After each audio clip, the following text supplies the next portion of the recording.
Welcome guys, welcome to JK exam cracker और मैं हूं अंकुश ठाकुर। गाइस, आज की वीडियो में हम लोग डिस्कस करने वाले हैं आपके प्रीवियस ईयर कुछ जेके एसएसबी के क्वेश्चंस को, किस तरीके से इंडियन फ्रीडम स्ट्रगल में आपके क्वेश्चन रहते हैं। आज का जो हम लोग क्वेश्चन लेकर आए हैं आपके लिए नियर अबाउट 60 क्वेश्चंस हैं। ये अभी रिसेंटली जो कश्मीरी माइग्रेंट्स का असिस्टेंट कंपाइलर का जो पेपर हुआ उसके हम लोग क्वेश्चन लेकर आए, जो उनके सीरीज थी उसमें किस तरीके से अलग अलग सीरीज में जो क्वेश्चन आपके इंडियन फ्रीडम स्ट्रगल से रहे हैं उन्हीं को आज हम लोग डिस्कस करने वाले हैं गाइज, जो आपको हेल्प भी कर सकते हैं। साथ ही साथ गाइज आपको एक क्या कह सकते हो आप क्लू मिल सकता है या आपको पता चल सकता है कि एसएसबी जो है, स्पेशली जेके एसएसबी की मैं बात कर रहा हूं, वो आपसे इंडियन फ्रीडम स्ट्रगल में से किस तरीके से क्वेश्चन पूछती है वो भी आपको पता चल जाएगा। ठीक है गाइज, इस सेशन की या इस वीडियो की अगर आपको पीडीएफ जो है वो चाहिए, आप लोग उसके लिए हमारे जेके एग्जाम क्रैकर को डाउनलोड कीजिए प्ले स्टोर से, जहां पर आपको फ्री स्टडी मटेरियल में इस टॉपिक के जो टॉपिक आज हम वीडियो में करने जा रहे हैं इसकी पीडीएफ भी आपको मिलेगी। साथ ही साथ गाइज आपको वहां पर ढेरों जो आपके एग्जाम है उसकी जो पीडीएफ या स्टडी मटेरियल अगर आपको चाहिए वो फ्री में अवेलेबल है। ठीक है गाइज, और गाइज अगर आप वीडियोस का जो है वीडियो लेक्चर भी देखना चाहते हैं तो उसके लिए आपको हमारे जेके एग्जाम क्रैकर की सब्सक्रिप्शन लेनी पड़ेगी। उसके लिए आप हमारे नंबर पर जो है ऑफिशियल नंबर जो है हमारा, उस पर हमसे कांटेक्ट कर सकते हो, जो डिस्क्रिप्शन में जो है वो मेंशन है। ठीक है गाइस, तो चलिए आज के हम लोग कुछ क्वेश्चंस जो आज हम लेकर आए हैं उनको डिस्कस करते हैं एक एक करके। ये क्वेश्चन काफी इंपॉर्टेंट है गाइस, तो थोड़ा ध्यान से देख लीजिएगा। जिन बच्चों ने मेरी वीडियो लेक्चर को ध्यान से देखा हुआ है या जिन लोगों ने मेरे से पढ़ा हुआ है उनके लिए ये बिल्कुल ईजी है, क्योंकि उस वीडियो लेक्चर में से एक भी ऐसा क्वेश्चन नहीं था गाइस जो हमने आपको नहीं बताया। बिल्कुल डिटो टू डिटो वही चीजें जो है वो आपसे पूछी गई हैं। तो चलिए गाइस, आज हम लोग डिस्कस करेंगे आपके क्वेश्चन नंबर 1 से। ठीक है, क्वेश्चन नंबर 1 में आपसे देखिए क्या पूछ रहा है।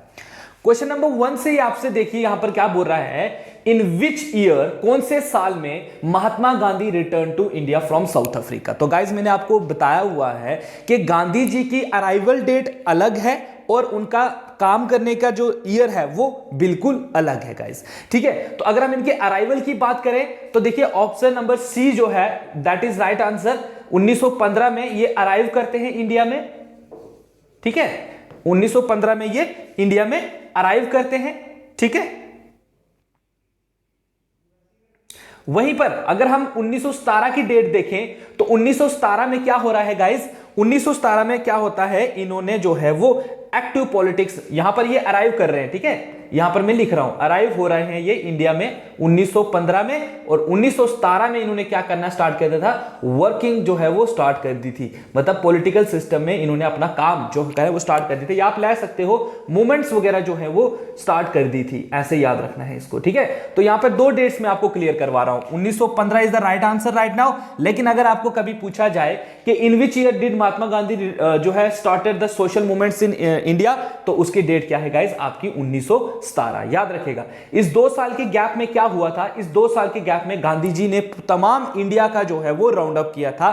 किसके कहने पे, अपने पॉलिटिकल गुरु गोपाल कृष्ण गोखले के कहने पर उन्होंने जो है पूरे इंडिया को जो है वो राउंड अप किया, ताकि वो समझ सकते कि इंडिया में क्या प्रॉब्लम जो है वो चल रही है, तभी जाकर सोशल मूवमेंट जो है वो सक्सेसफुल हो सकती थी, और यही गांधी जी ने भी किया। ठीक है गाइस, आई होप कि ये क्वेश्चन जो है वो आपका क्लियर हुआ होगा। चलिए नेक्स्ट क्वेश्चन की तरफ देखें, तो नेक्स्ट क्वेश्चन आपसे क्या पूछ रहा है, Indian national union conference was held in Pune on, कौन सी डेट को जो आपका इंडियन नेशनल जो आपका यूनियन कॉन्फ्रेंस थी इसको जो है वो पुणे में जो है वो किया गया था। ठीक है, तो ये इसका राइट आंसर क्या है गाइस, दिसंबर 1985। अब देखिए गाइस, क्वेश्चन यहां पर आपसे ये पूछ रहा है कि इंडियन नेशनल यूनियन कॉन्फ्रेंस, पहले आपको पता होना चाहिए कि ये इंडियन नेशनल जो है आपका यूनियन कॉन्फ्रेंस ये क्यों बना था। बेसिकली इसको बनाया जा रहा था ताकि ये कांग्रेस को फॉर्म कर सकते, आपको ऐसे याद रखना है, किसको फॉर्म कर सकते, कांग्रेस को, आईएनसी को, ऐसे याद रखिएगा, आईएनसी इंडियन नेशनल कांग्रेस को फॉर्म करना था। बिकॉज अब हम लोगों को जो है एक प्लेटफॉर्म चाहिए था अपनी मूवमेंट्स को चलाने का, साथ ही साथ अपनी डिमांड्स को भी ब्रिटिशर्स के सामने रखने का। ब्रिटिशर्स भी हमसे चाहते थे कि भाई एक जो है ऑर्गेनाइजेशन बने जो हमसे डिमांड करे। ऐसे हम तमाम लोग अलग अलग जगहों से अलग अलग डिमांड रख रहे हैं जो बिल्कुल भी नहीं चल रहा। तो उसके चलते ही क्या हुआ है, इंडियन नेशनल यूनियन कॉन्फ्रेंस जो है वो हुई थी कहां पर, पुणे में, ऑन जून 1885 में। इसी के अंडर फिर आपकी क्या बनी थी, आईएनसी जो है वो बनी थी। ठीक है, तो इसका राइट आंसर क्या है, सॉरी मैं जून कह रहा हूं, दिसंबर 1885 में जो है फिर आपकी क्या बनी है, आईएनसी फॉर्म हुई है। ठीक है, इसको ऐसे याद रखना है आपने, दिसंबर 1885 में आपकी आईएनसी भी 1885 में बनी है। तो इस आईएनसी को बनाने के लिए जिस कॉन्फ्रेंस को जो है बनाया गया था, that was Indian national union conference. इसका रिजल्ट आप याद रख लीजिए कि इसका INUC का जो है मतलब इंडियन नेशनल यूनियन कॉन्फ्रेंस का रिजल्ट कह दीजिए, या इसका जो है आप कह दीजिए एंड क्या होता है, formation of INC in India. ठीक है, इसको ऐसे याद रखना है आपने। ठीक है, अब देखिए दो चीजें यहां पर, एक और चीज भी क्लियर हो रही है। क्लियर क्या हो रही है कि आपकी आईएनसी फॉर्म हुई है कॉन्फ्रेंस में। वो कॉन्फ्रेंस कहां पर हुई है गाइस, वो कॉन्फ्रेंस हुई है आपकी पूना में। तो इसको आपने ऐसे भी याद जो है वो रखना है। ठीक है ना, कैसे याद रखना है कि पूना में जो आईएनसी हुआ का जो कॉन्फ्रेंस हुआ था, उसी में ही आईएनसी को बनाया गया। कभी कभी आपको एग्जाम में क्या पूछा जाता है कि बताइए आईएनसी जो है वो कौन सी जगह पे फॉर्म हुई थी, तो आपको पता होना चाहिए that was in Poona guys. ठीक है, चलिए नेक्स्ट क्वेश्चन की तरफ बढ़ते हैं गाइस। नेक्स्ट क्वेश्चन आपसे क्या पूछ रहा है, नेक्स्ट क्वेश्चन आ रहा है क्वेश्चन नंबर 3, दैट इज, एक मिनट, ओके ठीक है। क्वेश्चन नंबर 3 क्या कह रहा है आपसे, क्वेश्चन नंबर 3 आपसे कह रहा है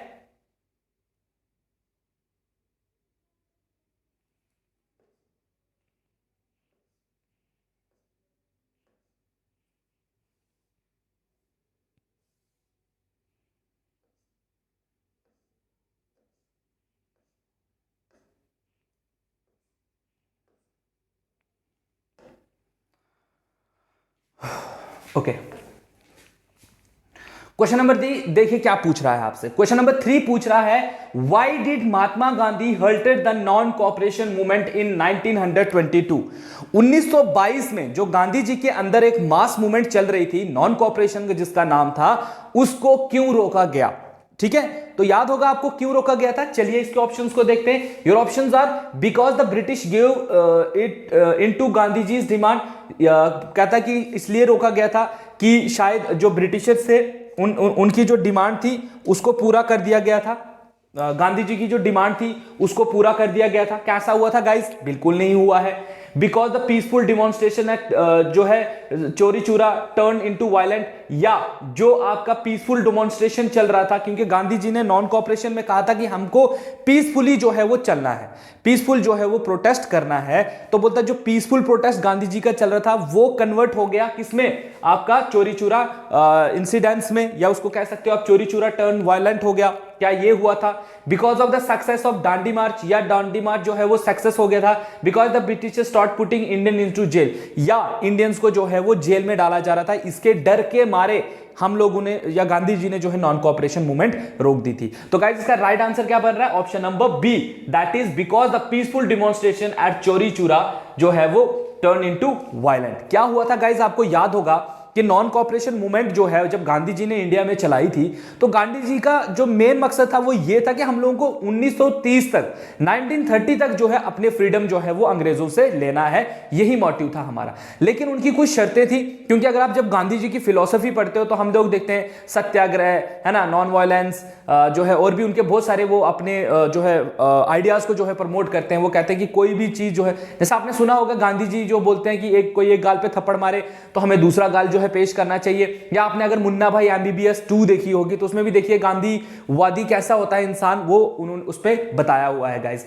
ठीक है, तो देखिए गांधी जी ने वैसे ही अपनी आइडियाज को प्रमोशन करने की बात जो है वो की थी, लेकिन इंडियंस ने, बहुत सारे इंडियंस ने जो है उनको बिल्कुल नहीं सुना। चोरी चोरा में क्या हो गया, जो है चोरी चोरा में क्या होता है कि इंसिडेंट्स को जो है इंसिडेंट्स हो जाता है, उस उधर क्या हो जाता है, लोग प्रोटेस्ट कर रहे थे, पुलिस आ जाती है, पुलिस उन पर अटैक करती है, बदले में लोग उन पर जो मॉब जो है उन पर अटैक कर देता है और पुलिस स्टेशन को आग लगा देते हैं, जिसमें के 22 पुलिस वाले जो हैं वो मर जाते हैं। तो गांधी जी को ये बात बिल्कुल पसंद नहीं आती है। गांधी बोलते हैं जब मैंने बोला था कि आपको पीसफुल डिमॉन्स्ट्रेशन करनी है, जो है मूवमेंट चलानी है, आपने वायलेंटली क्यों इसमें एक्शन लिया। तो उसके चलते गांधी जी ने जो है अपनी मूवमेंट को कॉल ऑफ कर दिया था। ठीक है ना, तो राइट आंसर क्या बन रहा है आपका, चोरी चोरा। सिंपल आपने ऐसे याद रखना है, नॉन कॉपरेशन मूवमेंट को बंद कर दिया गया था बिकॉज ऑफ चोरी चूरा इंसिडेंट्स।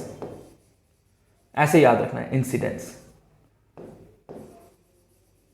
ठीक है। चोरी चूरा इंसिडेंट्स जो हुआ था उसमें कब हुआ है? 1922 को गाइस, याद रखिएगा, ठीक है।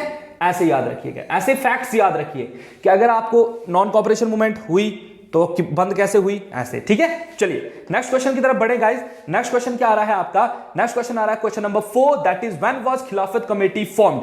तो कब खिलाफत कमेटी को फॉर्म किया गया है? तो इसका राइट आंसर क्या आ रहा है गाइस? राइट आंसर आपको पता ही है, आपका खिलाफत मूवमेंट जो है वो कब बना था? मार्च 1919 में मार्च बना था। देखिए आप खिलाफत मूवमेंट को आप कैसे याद रखोगे, इसका आपने याद कैसे रखना है गाइस, इसका मैं आपको ट्रिक बताता हूं याद रखने का कि खिलाफत मूवमेंट कैसे आप याद रखोगे। देखिए 1914 से लेकर 1919 तक क्या होता है, आपकी जो है वो वर्ल्ड वॉर 2 चलती है, सॉरी वर्ल्ड वॉर फर्स्ट चलती है गाइस, ऐसे याद रखिए इसको। देखिए कैसे क्या होगा, इंसिडेंट्स यहां पे लिख रहा हूं मैं, ठीक है। देखिए 1914 से लेकर 1917 तक हम लोग क्या देखते हैं कि वर्ल्ड वॉर फर्स्ट चलती है। क्या चलती है? वर्ल्ड वॉर फर्स्ट चल रही है। 17 में ये एंड हो रही है, 17 में ये एंड होती है, ठीक है। लेकिन अब इसी के बाद आप देखोगे कि ब्रिटिश, अब इसमें क्या हो जाता है, ब्रिटिश जो है वो वहां पर ब्रिटेन जो है वो जीत जाता है, ठीक है। ब्रिटेन जो है वो जीत जाता है। अब ब्रिटेन जीतेगा तो ब्रिटेन क्या करेगा? टर्की जो है टर्की के जो खलीफा है उनको पावर से हटा देगा। सिंपल उन पे एक जो है उनसे एक एग्रीमेंट साइन करवाएगा और उनको पावर से हटा देगा। अब उस टाइम टर्की का जो रूलर होता था उसको कहा जाता खलीफा। क्या कहा जाता था? खलीफा कहा जाता था। तो खलीफा को पावर से हटा दिया और क्या कर दिया, वहां पर अपना रूल जो है, जैसे हमको गुलाम बनाया वैसे उनको भी गुलाम बनाया। अब खलीफा जो है उनको माना जाता है religious head of Muslim community in India all over the world, क्योंकि उनके प्रॉफिट का कुछ जो है वो डिसेंडेंट है, या सॉरी कुछ भी है वैसा ही है, डिसेंडेंट है ये काइंड ऑफ, तो उनको माना जाता है। तो देखो अब उन्होंने उनके रिलीजियस हेड को हटा दिया तो मुस्लिम्स के अंदर ये जो है सेंटिमेंट उनको हर्ट हो गया। तो उसी के चलते क्या कर दिया इन्होंने, जो है मुस्लिम्स ने ब्रिटेन के खिलाफ जो है वो यहां पर जो है क्या स्टार्ट कर दिया, एजिटेशन स्टार्ट कर दिया। अब देखिए गाइस ये कौन सा टाइम है, 1919 वाला कौन सा टाइम है, मतलब गांधी जी इंडिया में है, ठीक है ना। गांधी जी इंडिया है तो गांधी जी ने देखा कि 1905 से लेकर 6 और 6 के बीच में जो मुस्लिम, हिंदू और मुस्लिम्स के बीच में जो गैप जो है क्रिएट हुआ था, इसको भरने का, इसको फिल करने का टाइम अभी सही है। तो गांधी जी ने हिंदू और मुस्लिम को एकजुट कर दिया और क्या बना दिया, खिलाफत कमेटी फॉर्म कर दी यहां पर इंडिया में। अब इसी खिलाफत कमेटी के बाद ही आपका क्या है, नॉन कॉपरेशन मूवमेंट भी स्टार्ट होता। तो याद रखिएगा खिलाफत कमेटी, अब ये जो इंसिडेंट्स है ना एक के बाद एक हो रहे हैं, ठीक है। अब अराइवल ऑफ गांधी से आप स्टार्ट करोगे।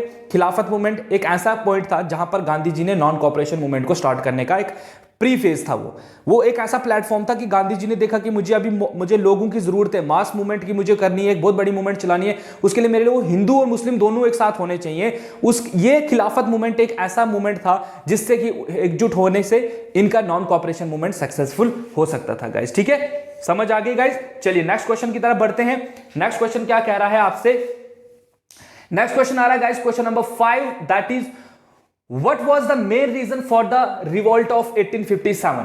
कहता है कि जो रिवोल्ट हुआ था 1857 का, उसका मेन रीजन क्या था बताइए, ठीक है। उसका मेन रीजन क्या था आपका, तो इसका मेन रीजन क्या आ रहा है गाइस, इसका मेन रीजन आपको पता ही होगा, वीडियो अगर आपने देखी है हमारी, ठीक है। तो मेन रीजन क्या आ रहा है, पहला ये कह रहा था ignorance of the Indian soldiers, क्या इंडियन सोल्जर्स को जो है इग्नोर किया जा रहा था ब्रिटिशर्स के द्वारा, या बी कह रहा है सोल्जर्स इनडिसिप्लिन थे हमारे, Indian soldiers were dismissed and sent to jail किया जा रहा था, एंड या आपके बिहेवियर ऑफ द ब्रिटिशर जो है वो सही नहीं था। लगभग इसमें सारा कुछ ही सही है, ठीक है ना। लेकिन अगर आपको ऐसे दिया हो, ठीक है, ऐसे क्वेश्चंस जो है पूछे जाते हैं, तो देखिए ignorance of Indian soldiers ignore नहीं थे।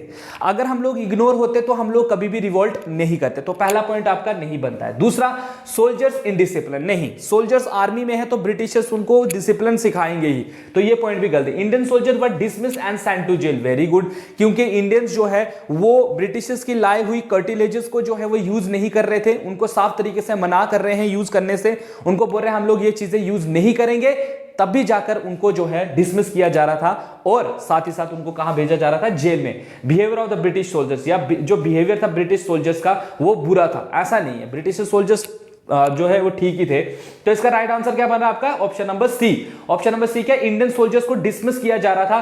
क्यों किया जा रहा था गाइस? क्योंकि जो कार्टिलेजेस थे, ठीक है, या अब ब्रैकेट में मैं लिख दूंगा गन्स वगैरह जो थे, जो वो कंसेप्ट था फैट का, पिग फैट और काउ फैट का, है ना, तो उसकी वजह से इंडियंस जो है वो जो है साफ तरीके से मना करके कि हम लोग आपकी दी हुई बंदूकें जो है वो यूज नहीं करेंगे, जिसकी वजह से उनको फिर डिसमिस किया जाने लगा। मंगल पांडे का यहां पर काफी अच्छा जो है वो नाम आता है। ठीक है, चलिए गाइस नेक्स्ट क्वेश्चन की तरफ बढ़ते हैं। नेक्स्ट क्वेश्चन आ रहा है, when was Robert Clive appointed as the governor of Bengal? तो याद होगा मैंने आपको सीधा टेन्योर ही मैंने आपको बताया भी था वीडियो में कि सीधा टेन्योर ही याद करना है आपने, उसमें मैं आपको पीडीएफ भी प्रोवाइड कर चुका हूं। तो इसका टेन्योर ऑप्शन नंबर 1 ही बनेगा। 1764 में जो है वो आपके रॉबर्ट क्ल्यू जो है वो क्या अपॉइंटेड होते हैं गवर्नर ऑफ बंगाल। इनके टाइम पर जो है 2 वॉर्स भी हुई हैं गाइस, याद रखना कौन कौन सी? बैटल ऑफ प्लेसे, ठीक है, बैटल ऑफ प्लेसे। बैटल ऑफ प्लेसे कब हुई है? याद रखिएगा, बैटल ऑफ प्लेसे हुई है आपकी 1757 में, और आपकी बैटल ऑफ बक्सर हुई है, क्या हुई है? Battle of Buxar. Battle of Buxar कब हुई है? 1764 को। इन दोनों की वजह से क्या हुआ है? बंगाल को जो है वो कैप्चर किया गया था। बंगाल वॉज कैप्चर्ड, ऐसे याद रखना आपने, ठीक है, ऐसे आपको याद होना चाहिए। ठीक है, चलिए नेक्स्ट क्वेश्चन की तरफ देखते हैं guys. Confuse without confusing, confusion नहीं होनी चाहिए कोई भी आपके पास। तो क्वेश्चन नंबर 7 आ रहा है। क्वेश्चन नंबर 7 क्या पूछ रहा है आपसे? क्वेश्चन नंबर 7 पूछ रहा है आपसे,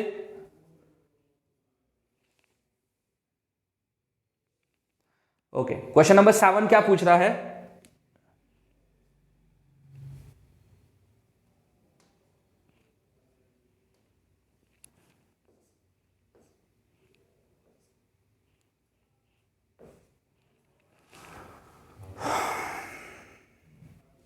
देखिए क्वेश्चन नंबर 7 आपसे पूछ रहा है, when was the quit India movement started? बताइए क्विट इंडिया मूवमेंट कब स्टार्ट की गई थी? तो क्विट इंडिया मूवमेंट स्टार्ट की गई है आपकी अगस्त 1942 को, जिसको हम लोग कहते हैं हिंदुस्तान छोड़ो आंदोलन।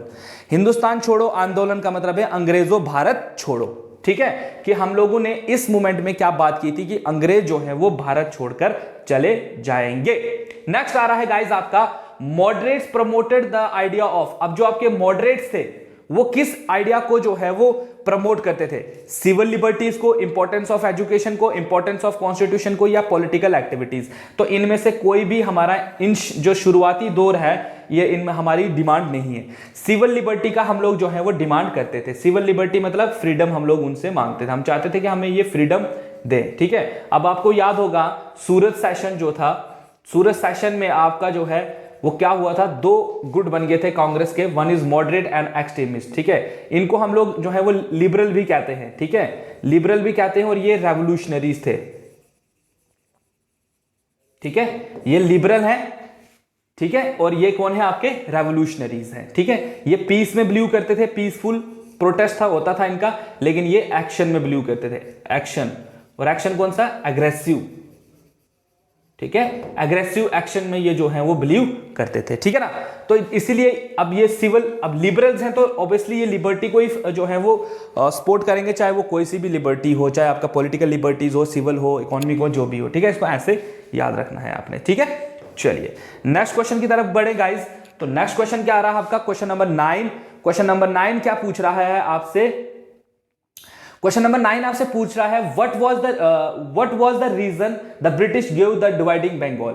कि बंगाल को जब डिवाइड किया गया, जब बंगाल को 2 हिस्सों में बांटा गया गाइस, तो क्यों, उसका रीजन अंग्रेजों ने क्या दिया? अगर तो आपने वीडियो सही से देखी है तो आप इसका आंसर फटक से दोगे, नहीं दी है तो कोई बात नहीं, हम आपको बता ही रहे हैं। देखिए बंगाल को बांटने के पीछे का रीजन क्या था? ठीक है, बंगाल को बांटने के पीछे का रीजन क्या था? बंगाल को बांटने के पीछे का रीजन क्या था? अब ये था आपका बंगाल। ठीक है, बंगाल क्या था? एक काफी ज्यादा जो है वो हब बन गया था। जितने भी नेशनल मूवमेंट्स, न्यूज़पेपर्स, है ना, कह सकते हैं हम लोग कि एडवेंट ऑफ द कह सकते हो आप क्या, प्रिंट मीडिया। ठीक है, प्रिंट मीडिया का इंडिया आना और फिर बुक्स का छपना, पैम्पलेट्स का छपना, अखबारों का छपना जो है एक ऐसा चीज थी जिससे क्या हो रहा था, जिससे ये चीज हो रही थी कि ब्रिटिशर्स जो थे ना आपके, उनके खिलाफ हम इंडियन जो हैं वो ओपनली उनको क्रिटिसाइज कर रहे थे। हम लोग डिस्कस कर रहे थे कि इनके मेथड्स क्या हैं, इनकी पॉलिसीज क्या हैं, ठीक है। उससे क्या हो रहा था, जो ट्रू नेचर था ब्रिटिश गवर्नमेंट का वो आपके सामने आ रहा है, ठीक है। ब्रिटिशर्स का जो रियल फेस है वो सबके सामने आ रहा है। जब ये चीज सब लोगों को पता हो रही है तो मूवमेंट्स जो है वो तेजी से बढ़ रही है, क्योंकि हर एक आम आदमी को भी पता चल रहा है कि जैसे आजकल आप देखते हो मीडिया में, सोशल मीडिया में कितनी ज्यादा पावर, कहीं पर कोई इंसिडेंट होता है तो हम सब लोग जो है ट्वीट करते हैं, हाँ गलत हुआ, ये हुआ जी, हैशटैग जो आजकल चलता है।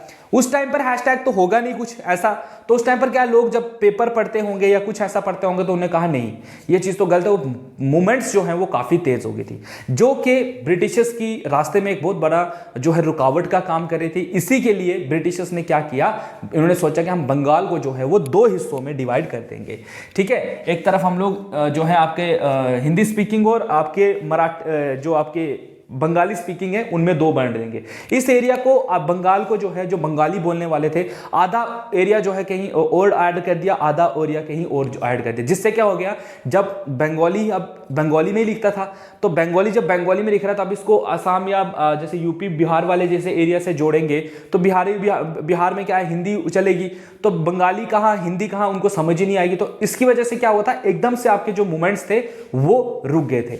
लेकिन बदले में अब यहां से क्वेश्चन आपसे ये पूछ रहा है कि इन्होंने जो है उसका रीजन क्या दिया। अब हम तो ये कहते हैं कि इन्होंने ऐसा किया, लेकिन ब्रिटिशर्स ने अपने जो पेपर है उसमें क्या लिखा हुआ है, अपने उसमें अपने क्रिटिसिज्म को बचाते हुए उन्होंने क्या लिखा, क्या उन्होंने कहा कि ये एक पॉलिटिकल इन्फ्लुएंस था या फाइनेंशियल कन्वीनियंस था, एडमिनिस्ट्रेटिव कन्वीनियंस था या सिक्योरिटी थी। तो गाइस इसका राइट आंसर क्या बन रहा है, राइट आंसर मैंने अभी आपको बताया, उन्होंने कहा कि इसको एडमिनिस्ट्रेशन करना बहुत मुश्किल हो गया क्योंकि ये एक बहुत बड़ा एरिया है, तो इसको हम एडमिनिस्ट्रेशन नहीं कर पा रहे हैं प्रॉपर वे से, इसलिए हम लोग इसको क्या कर रहे हैं 2 हिस्सों में जो है वो बांटेंगे, जो छोटे हो जाएंगे, जिससे क्या होगा हम इसको प्रॉपरली जो है वो गवर्न कर पाएंगे। ये रीजन दिया था आपके किसने, ब्रिटिशर्स ने, किस बात का, आपके पार्टीशन ऑफ बंगाल का। उसके बाद देखिए गाइस क्वेश्चन नंबर नेक्स्ट आ रहा है। क्वेश्चन नंबर नेक्स्ट क्या कहता है आपसे, क्वेश्चन नंबर नेक्स्ट कह रहा है, क्वेश्चन नंबर 10 आ रहा है। 10 क्या कहता है, क्वेश्चन नंबर 10 क्या कह रहा है, who form the All India Muslim league. Very important question है गाइस, मुस्लिम लीग को फॉर्म करने वाले कौन थे, ठीक है। तो मुस्लिम्स जो है उनको ना ब्रिटिशर्स ने तो किया नहीं होगा, मुस्लिम क्लर्क्स ने तो किया नहीं होगा, पीपल ऑफ ईस्ट बंगाल तो किया नहीं होगा, ईस्ट बंगाल तो लेटर ऑन का कंसेप्ट है, ठीक है। तो मुस्लिम लीग को फॉर्म करने वाले थे a group of Muslim landlords and nawabs, जिन्होंने अपने लोगों को के इंटरेस्ट को प्रोटेक्ट करते ये मोटिव माइंड में रखते हुए ही मुस्लिम लीग को फॉर्म किया है। ये मुस्लिम लीग जो है ये बनी थी आईएनसी के ओपोजिशन में, क्योंकि इनको लगता था कि आईएनसी जो है वो हिंदूज के बारे में सोचती है, कुछ काइंड ऑफ ऐसे उनके थिंकिंग थी। तो इन्होंने कहा कि हम माइनॉरिटी में हैं, और ब्रिटिशर्स ने कहीं ना कहीं इनके माइंड में गलत बातें डाल दी थी कि ये हिंदू है, ऐसा है, वैसा है, क्योंकि उनको पता था कि जितना डिवाइड होंगे उतना ही उनका फायदा होगा गाइस, ठीक है। चलिए नेक्स्ट क्वेश्चन की तरफ बढ़ते हैं। नेक्स्ट क्वेश्चन आ रहा है question number 11, list the second feature of the Indian constitution. ये आपका पॉलिटिक में आता है, ठीक है। अब आपको फीचर्स ऑफ द कॉन्स्टिट्यूशन देखा जाए तो we have multiple features of Indian constitution. से federalism is there, lengthiest constitution है हमारा, है ना, बाई कैमरल लेजिस्लेशन है, और भी बहुत सारे फीचर्स इसके बनते हैं। तो इनमें से सेकंड फीचर कौन सा है आपके कॉन्स्टिट्यूशन का, man who were educated could vote, ये है। या special privileges for poor and unprivileged है, equality before the law to all citizen regardless of the caste and religion affiliation, all Indians above the age of 21 should be allowed to vote, ठीक है। तो इसका right answer क्या बनेगा guys, features में अगर आप देखोगे तो इसका जो है वो बनेगा आपका, ठीक है, क्वेश्चन ऑप्शन नंबर सी बनेगा इसका, ठीक है। अब ये ना स्विक्स में पूछा गया था, ठीक है, इस क्वेश्चन को छोड़ देते हैं, ठीक है, इस क्वेश्चन को छोड़ देते हैं, क्योंकि ये आपका किसका था, स्विक्स का पार्ट था, और स्विक्स आपको है नहीं सिलेबस में, इसलिए हम इसमें आपको करवाएंगे नहीं। फिर भी मैं बता दूंगा कि इसका ऑप्शन नंबर सी बनेगा, इक्वालिटी बिफोर लॉ कि कानून सबके लिए बराबर है, ऑल सिटीजन रिगार्डलेस, हम लोग हर सिटीजन जो है, देखिए लॉ मेरे लिए भी एक है, जो आप लोग मेरे साथ पढ़ रहे हो आपके लिए भी एक है। ऐसा कुछ नहीं कि मैं मर्डर करूंगा तो मुझे 10 साल की सजा होगी, आप मर्डर करोगे आपको 5 साल की सजा होगी। लॉ की नजर में, कानून की नजर में प्रेसिडेंट से लेकर एक आम आदमी जो वेजेस, डेली वेजेस पे काम कर रहा है, उसके लिए बराबर है कानून, ठीक है ना।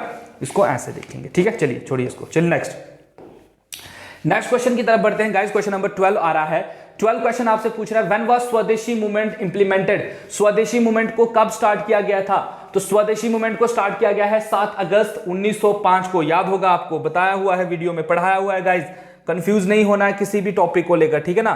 तो कब आपकी स्वदेशी मूवमेंट कब स्टार्ट हो रही है?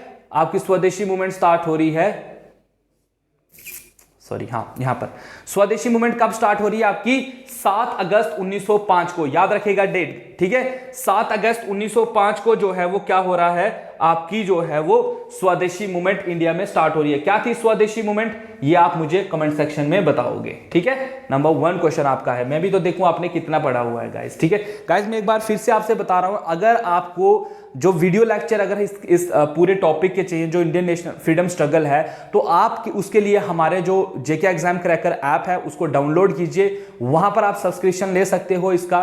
साथ ही साथ अगर आप सब्सक्रिप्शन नहीं भी लोगे तो और भी बहुत सारे आपके एग्जाम के रिलेटेड चीजें आपको वहां पर मिलेंगी, जैसे free test, free mock test वहां पर है आपके लिए, स्टडी मटेरियल वहां पर है, आप जाइए विजिट कीजिए। ये उन बच्चों के लिए है जिनके पास कोई सोर्स नहीं, क्योंकि हमें हर दिन फोन कॉल जो है आते रहते हैं, हम लोग बहुत फॉर फ्लंग एरियाज से हैं, हम लोगों के पास कोई सोर्स नहीं है पढ़ने का। तो गाइज जिन बच्चों के पास सोर्स नहीं है पढ़ने का तो फॉलो कीजिए इन चीजों को, ठीक है। एक चीज सोर्स रखिए पढ़ने का, मल्टीपल सोर्स से आपका ही जो है वो आपके पास ही कंफ्यूजन जो है वो क्रिएट होगी। मल्टीपल सोर्सेस से जाने से अच्छा है एक ही चीज को पढ़िए, ठीक है। एक ही चीज को पढ़ने से क्या होगा, आपका फोकस एक ही चीज पे रहेगा। हम जो है आप लोग चाहे एनसीईआरटीज पढ़ रहे हो, चाहे वीडियो लेक्चर से कर रहे हो, लेकिन कम से कम एक ही सोर्स रखिए अपनी स्टडी का, ठीक है। उससे क्या होता है, आपका जो नॉलेज है वो स्टैटिक ही रहेगा, ठीक है ना। ऐसा होगा कि आपने जो पढ़ा है वही उसी पे फोकस करोगे आप लोग। जितना मल्टीपल अप्रोच लगाओगे, मल्टीपल सोर्सेज पर ध्यान डिपेंड रहोगे, उससे नुकसान आपका ही होगा। This is not the good strategy for exam.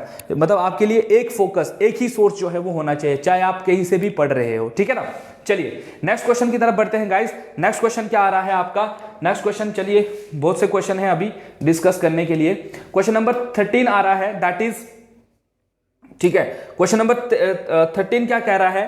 Question number 13 कह रहा है क्विट इंडिया मूवमेंट की अगर बात की जाए, भारत छोड़ो, ठीक है, भारत छोड़ो जो मूवमेंट थी वाज मेनली लॉन्च टू, किस लिए लॉन्च की गई थी? क्या वो इक्वल राइट्स चाहते थे, ब्रिटिशर्स को इंडिया से निकालना चाहते थे, पार्टीशन ऑफ करना चाहते थे इंडिया पाकिस्तान, या हार्मनी फैलाना चाहते थे? तो आपको मैंने पहले ही बता चुका हूं, इसका ऑप्शन नंबर बी। वो अब देखिए, क्विट इंडिया मूवमेंट मतलब भारत छोड़ो अंग्रेजों, अंग्रेजों भारत छोड़ो, तो यही है आपका option number B is the right answer. Next देखते हैं, freedom is my birthright and I shall have it. ये तो बहुत बार पेपर में पूछा गया ना। हाँ, जो आजादी मेरा जन्मीय अधिकार है और मुझे उसको लेना है, ये किसने कहा था? लाला लाजपत राय, बाल गंगाधर तिलक, दादा भाई नौरोजी या बिपिन चंद्र पॉल? तो इसका राइट आंसर क्या कर रहा है गाइस आपका? बाल गंगाधर तिलक जो थे, उन्होंने जो है इसका राइट, ये जो है ये नारा दिया था अपने सोशल मूवमेंट्स के दौरान, ठीक है ना। तो चलिए नेक्स्ट क्वेश्चन की तरफ बढ़ रहे हैं। नेक्स्ट क्वेश्चन क्या आ रहा है? Question number 15। क्वेश्चन नंबर 15 आपसे क्या पूछ रहा है गाइस? क्वेश्चन नंबर 15 आपसे पूछ रहा है, क्वेश्चन नंबर 15 आपसे पूछ रहा है one of the factor that led to partition was communal identities were consolidated because Muslims were angered by the efforts of. किसके एफर्ट्स की वजह से जो है मुस्लिम जो है वो ना खुश थे? तो ऑप्शंस आर स्वदेशी मूवमेंट, पॉलिटिकल इवेंट्स, ब्रिटिश राज या आर्य समाज। तो ये चल रहा था आर्य समाज की वजह से, ठीक है। क्यों हो रहा है? आर्य समाज की वजह से। क्यों आर्य? क्योंकि ये समाज जो है वो काफी एक्सपैंड होता जा रहा था, तो इसके चलते ही जो है क्या हुआ था, मुस्लिम्स ने जो है ऐसा उनको लग रहा था कि हमारी जो आइडेंटिटी है वो कहीं खत्म ना हो जाए, ठीक है। क्योंकि अगर आप आर्य समाज को देखोगे तो इन्होंने बहुत सारी मूवमेंट्स भी स्टार्ट की थी, जैसे इन्होंने कन्वर्जन करना स्टार्ट कर दिया था, जबरदस्ती नहीं, पीसफुल तरीके से कहते थे जिसने होना है। तो इसी के चलते ऐसे बहुत सारे गाइस, ये थोड़ा अलग हो जाएगा, हम उस पर डिस्कस नहीं करेंगे, ठीक है। चलिए नेक्स्ट क्वेश्चन की तरफ देखते हैं। नेक्स्ट क्वेश्चन क्या आ रहा है गाइस आपका? नेक्स्ट क्वेश्चन आ रहा है क्वेश्चन नंबर 16। क्वेश्चन नंबर 16 क्या कह रहा है आपका? What did the Ilbert bill highlighted? Guys very important question guys, ठीक है। जो इल्बिट बिल था वो क्या हाईलाइट करता है, वो हमें किस बारे में बताता होगा? तो याद रखना ये है जुडिशरी के लिए, ठीक है, जुडिशरी के लिए, ठीक है। ये किस लिए है? आपका जुडिशरी के लिए, ठीक है। जुडिशरी के लिए इन्होंने क्या कहा है? देखिए, अब जुडिशरी में जब भी इधर कुछ आएगा तो आपको पता होना चाहिए। अपॉइंटमेंट ऑफ मोर इंडियंस होने चाहिए, equality between British and Indian जज होना चाहिए, मोर फोकस ऑन ब्रिटिश जज होना चाहिए, ब्रिटिश लॉ होना चाहिए। तो इसका राइट आंसर बन रहा है आपका ऑप्शन नंबर बी। देखिए इन्होंने क्या कहा था, इल्बिट बिल में यह चीज कहा गई थी कि जितने अगर कोई कोर्ट है वहां इंडियन और ब्रिटिश जज जो है बराबर होने चाहिए, लेकिन ये इस चीज को फॉलो नहीं कर रहे थे। इसी के चलते हमने इल्बिट बिल के खिलाफ भी बहुत ज्यादा प्रोटेस्ट किया हुआ है गाइज, ठीक है। चलिए गाइस, इसमें मैं ज्यादा एक्सप्लेन नहीं कर पा रहा हूं क्योंकि हमारे पास टाइम नहीं है, हमें बहुत सारे क्वेश्चंस देखने हैं। अगर आप जो है इन टॉपिक्स को डिटेल में पढ़ना चाहते हो तो आप विजिट कर सकते हो हमारे वीडियो लेक्चर पर, जहां पर आपको ये सारी चीजें जो है वो अवेलेबल मिल जाएंगी, ठीक है। चलिए नेक्स्ट क्वेश्चन आ रहा है, टू फाइट फॉर स्वराज्य, ठीक है, टू फाइट फॉर स्वराज्य, स्वराज्य है ये, ठीक है, ये जे है स्वराज। सम रेडिकल्स सुजेस्टेड दैट, कुछ रेडिकल्स का मानना था violence was needed to overthrow British rule। कौन थे वो लोग जो हैं वो ऐसा कह रहे थे? देखिए अब इसमें आपने सोचना है कि मॉडरेट बोल रहे हैं या एक्सट्रीमिस्ट बोल रहे हैं गाइस, ठीक है। तो मैंने आपको पहले ही बोला कि इनके मेथड पर हम इनको डिफाइन करेंगे। Moderate are known as liberal and they are known as revolutionaries, ठीक है। तो भाई रेवोल्यूशनरी, देखो अब देखिए यहां पर निकलेगा आपका क्या, ये कहते थे मास, नेशनल, इंटरनेशनल या रेवोल्यूशनरी। तो राइट आंसर क्या है आपका? रेवोल्यूशनरी। ये कहते थे कि हमें रेवोल्यूशनरी जो है वो वायलेंस करनी चाहिए, ठीक है। उसी से हम लोग जो है वो ब्रिटिश रूल को जो है वो इंडिया में खत्म कर सकते हैं गाइस, ठीक है। चलिए नेक्स्ट क्वेश्चन की तरफ बढ़ते हैं। नेक्स्ट क्वेश्चन क्या आ रहा है? Question number 18। क्वेश्चन नंबर 18 आपसे क्या कह रहा है? To separate its cause among the people the Indian National Congress met every year from. अगर हम इनकी बात करें, किसकी, आईएनसी की बात करें, तो आईएनसी अगर आप देखोगे तो फॉर्म क्यों हुई थी गाइस? आईएनसी फॉर्म हुई है 1885 में, ठीक है। 1885 में ए.ओ. ह्यूम जो है इसको जो है वो फॉर्म करते हैं, जो बेसिकली क्या थे, एक ब्रिटिश जो रिटायर्ड ब्रिटिश सर्वेंट थे। इसका फॉर्म होना, ठीक है। और इसका अब इन्होंने क्या कहा था कि ये हम लोग, अगर आप इसकी फिलॉसफी पढ़ोगे, जब हम लोग इसकी डिटेल मैंने आपको बता दी, ये कहते थे कि हम लोग एवरी ईयर जो है वो मीटिंग करेंगे, ठीक है। एवरी ईयर हमारा क्या होगा, एक सेशन होगा, ठीक है। डिफरेंट सेशन जो है इनके हुए हैं टू 1947। इस क्वेश्चन में आपसे पूछ रहा है ये कब से स्टार्ट हो रहे हैं, तो जब ये फॉर्म हुईगी तभी बनेगी ना। तो ऑप्शन जो है ए आपका राइट आंसर है, दैट इज 1885 गाइस, ठीक है। उसके बाद हम लोग क्वेश्चन नंबर जो है 19 को देखें। Khilafat committee was form to defend, किस लिए जो है आपकी डिफेंड की गई? तो मैं अभी आपको खिलाफत मूवमेंट जो है वो मैंने समझाया। तो खिलाफत कमेटी क्यों बनेगी? क्या रिवोल्ट सत्याग्रह को करने के लिए? क्या खिलाफत टेम्पोरल पावर्स को, खलीफा के टेम्परेरी पावर्स के लिए किया जाएगा? यूनाइटेड नेशनल मूवमेंट के लिए या ऑटोमन टर्की के लिए किया जाएगा? तो खलीफा की जो पावर उसे छीनी गई थी उसको लेकर जो है ये प्रोटेस्ट जो है वो होगा गाइस। ध्यान से रखना है गाइस, याद रखना है, ठीक है। याद रखोगे तो कुछ होगा आपका, अदरवाइज कुछ नहीं होगा, ठीक है। चलिए नेक्स्ट आ रहा है आपका, नेक्स्ट है क्वेश्चन नंबर 20। क्वेश्चन नंबर 20 आपसे क्या कह रहा है कि बताइए कि जो क्विट इंडिया मूवमेंट थी वो क्या, कौन सी मूवमेंट थी? वाज अ डैश मूवमेंट, मास थी, पीसफुल थी, रेबलिश थी या फ्राइज थी?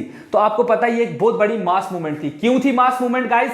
क्योंकि गांधी जी ने के अंडर ये सेकंड जो है वो एक बहुत बड़ी मूवमेंट थी, ये क्विट इंडिया मूवमेंट, भारत छोड़ो आंदोलन, ठीक है। ये चल रहा था, कब चली थी ये? आफ्टर दांडी, याद रखना, आफ्टर दांडी, दांडी के बाद जो है ये मूवमेंट जो है वो स्टार्ट की गई थी। This was the second chance where Gandhi ji have launch a big movement, ठीक है, अंडर हिज गाइडेंशिप। नेक्स्ट कह रहा है on which date and month was the boycott resolution was passed. अगर आपको याद होगा बाइकॉट रेजोल्यूशन मतलब बाइकॉट कर दो ब्रिटिशर्स को, ये कब पास किया गया था? 10 अगस्त, 7 सितंबर, 11 सितंबर या आपका 7 सितंबर अगस्त? तो राइट ऑप्शन क्या है? ऑप्शन नंबर डी, 7 अगस्त जो है, 7 अगस्त को जो है वो क्या पास किया गया था? Boycott resolution. मतलब जो आपके British school, universities, colleges, hospitals, जो क्लैरिकल जॉब्स हैं सब क्विट कर दो। हम, गांधी जी ने कहा था अगर हम इनको छोड़ेंगे तो क्या होगा, ये जो है आपके ब्रिटिशर्स जो है ये कैसे हो जाएंगे, इनके ऐसे हाथ, हम इनके हाथ काट दिए, तो बोलते ये जब ये काम ही नहीं कर पाएंगे तो ये भारत छोड़ के जो है वो चले जाएंगे। ठीक है, इससे हमें आजादी जो है वो बहुत जल्दी मिल जाएगी। ठीक है गाइस, चलिए नेक्स्ट क्वेश्चन की तरफ बढ़ते हैं गाइस। नेक्स्ट क्वेश्चन कह रहा है after the split of Congress in 1907, जब कांग्रेस आपकी दो हिस्सों में बट गई, आफ्टर द कब 1907 में, याद रखना गाइस ये पॉइंट भी, 1907 में क्या हुआ था, सूरत सेशन हुआ है, सूरत सेशन हुआ है।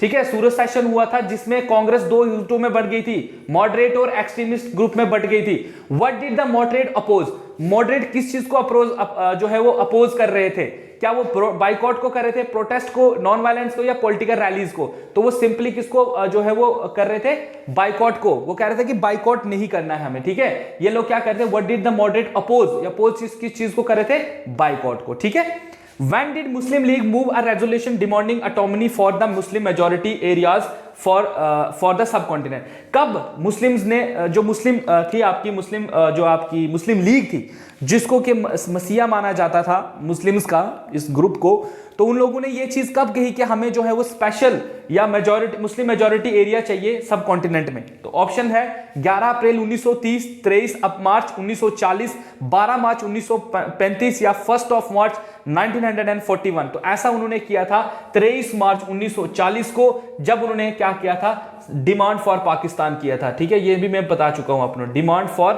पाकिस्तान। ठीक है, डिमांड फॉर पाकिस्तान गाइस। ठीक है, इसके ऊपर एक पूरी की पूरी वीडियो है, उसको जाकर जरूर देखिएगा गाइस। चलिए नेक्स्ट क्वेश्चन को डिस्कस करते हैं गाइस। नेक्स्ट क्वेश्चन क्या आ रहा है आपका, नेक्स्ट क्वेश्चन आ रहा है दैट इज क्वेश्चन नंबर 24 आपसे पूछ रहा है, moderate played a very important role in laying strong foundation for a dash, किसके लिए जो है एक स्ट्रॉन्ग फाउंडेशन जो है वो बना रहा है गाइस। ठीक है, बताइए किसके लिए एक स्ट्रॉन्ग फाउंडेशन बना रहा है, तो स्ट्रॉन्ग फाउंडेशन बना रहा है, क्या वो नेशनल मूवमेंट्स के लिए बना रहा है, मास स्ट्रगल के लिए बना रहा है, रेजोल्यूशंस के लिए, या आपका पॉलिटिकल वर्क के लिए। तो option A is the right answer, जिसमें उसने क्या कहा हुआ है कि नेशनल मूवमेंट्स को। अब मॉडरेट जो है आपके, ठीक है, वो क्या करते थे बेसिकली, जो आपका 1885 से लेकर आपका 1905 का जो पीरियड है, इसको हम क्या कहते हैं गाइस, ठीक है, इसको हम क्या कहते हैं, मॉडरेट फेज कहते हैं। क्या कहते हैं, मॉडरेट फेज। मॉडरेट फेज क्यों कहते हैं हम इसको, क्योंकि मॉडरेट फेज इसलिए कहते हैं कि इसमें सारे के आईएनसी जो है उसमें सबसे ज्यादा लीडर मॉडरेट ही थे, इसलिए हम इसको मॉडरेट फेज कहते हैं। हाँ, लेटर ऑन जब सूरत सेशन में इनकी जो है स्प्लिट हो गई, ये दो हिस्सों में यहां से बटे थे, इस सूरत सेशन तक हम लोग देखते हैं कि मॉडरेट ही थे। तो मॉडरेट होने की वजह क्या थी, उन्होंने नेशनल मूवमेंट्स को काफी ज्यादा प्रमोशन जो है वो इंडियन सबकॉन्टिनेंट में किया हुआ था। नेक्स्ट क्वेश्चन आ रहा है guys, in which year did the Simon commission make it's presence in India. तो ऑप्शन गाइस आपको याद होगा, देखिए साइमन कमीशन पर दो क्वेश्चन बनते हैं। साइमन कमीशन की अगर मैं बात करूं तो साइमन कमीशन पर दो क्वेश्चन बनते हैं। साइमन कमीशन कब अराइव हुआ, कि इसकी जो है फॉर्मेशन की डेट कब है, इसको फॉर्म कब किया गया, फॉर्मेशन डेट कब है इसकी, और अराइवल डेट कब है इसकी। ठीक है, तो अराइवल और फॉर्मेशन डेट दोनों अलग है।